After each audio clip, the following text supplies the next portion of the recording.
Bonjour.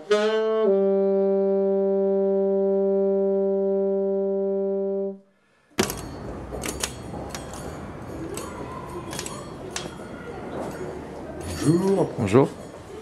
On se serre la main. La gauche. Bah, je restaure des meubles anciens, plus ou moins anciens. Ça va du XVIIe siècle à l'Art déco. Et puis, donc je fais des réparations et puis je suis surtout spécialisé dans le vernis au tampon. Voilà, et bon, le vernis au tampon, c'est le vernis qui était pratiqué depuis le XVIIIe siècle. Et c'est assez compliqué à faire. C'est beaucoup de démontage, du recollage, du sciage, du déplaquage, du collage avec des colles différentes selon ce que je dois recoller. Et puis de la pose de pièces, des mises en couleur, des teintes, des choses comme ça, avec des produits divers et un peu variés. C'est jamais pareil en fait.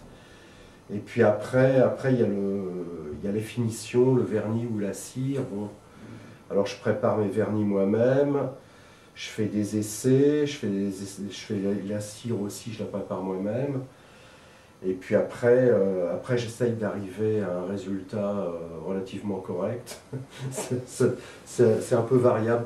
Mais c'est un métier où c'est jamais pareil en fait. Donc les finitions sont jamais exactement les mêmes. Le vernis, ça se passe pas toujours de la même façon, ça dépend un peu des bois, ça dépend un peu de la température, de la forme du matin. Bon, et ça varie énormément, peut-être selon la forme du matin d'ailleurs, je ne sais pas. Mais enfin, il y a des jours avec des surprises, il y a des jours où ça se passe très très mal, où ça ne fonctionne pas du tout, et sans qu'il y ait de raison particulière à ça, quoi. Mon parcours professionnel, j'ai commencé ça vers 30 ans ou 32 ans. Je travaillais dans la presse, j'étais lecteur documentaliste à l'époque. Et puis, ça ne me plaisait pas spécialement. Et j'ai fait une formation, j'ai eu un congé individuel de formation en fait. Et à la fin du congé individuel de formation, j'ai trouvé du travail chez un antiquaire parisien de renom, que je ne citerai pas. Et puis, bon, j'ai commencé comme ça, j'ai changé d'atelier une fois, deux fois. Et puis j'ai fini par m'installer à mon compte. Parce que j'avais envie de le faire depuis que j'étais petit, c'est-à-dire depuis que j'ai 18 ans, j'avais envie de faire ça. J'avais envie d'avoir un atelier à Paris, j'avais envie de savoir faire ça. Le Mobilier National m'apporte des commandes et j'ai des travaux pour l'Élysée, pour des ministères, pour remeubler des ministères. Voilà, en gros c'est ça. Peut-être une réputation, j'en sais rien. Je suis incapable de le dire. Pour me faire connaître, j'ai un panneau marqué sur l'atelier, que c'est un atelier, des bénisteries et des vernis au tampon, et puis j'ai un site sur internet, et puis je crois que je suis un petit peu connu dans le milieu, et bon, ça s'arrête là, quoi, en fait. Mes clients, à l'origine, c'était des marchands, donc c'est pour ça aussi que je me suis installé dans cette rue, parce que je n'avais pas besoin d'avoir des rapports avec une clientèle privée.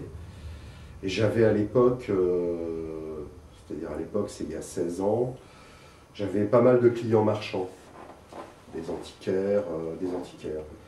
Et puis, comme la situation s'est dégradée depuis, maintenant j'ai plus de particuliers que de marchands. Et les marchands sont quasiment, je les vois presque plus, quoi. Les marchands ont disparu. Mon unique création en mobilier, en sapin de cercueil. Non, c'est du vieux sapin, majoritaire sapin, et puis le pied, il y a quelques parties en hêtre, je crois, si je me souviens bien. Coupé.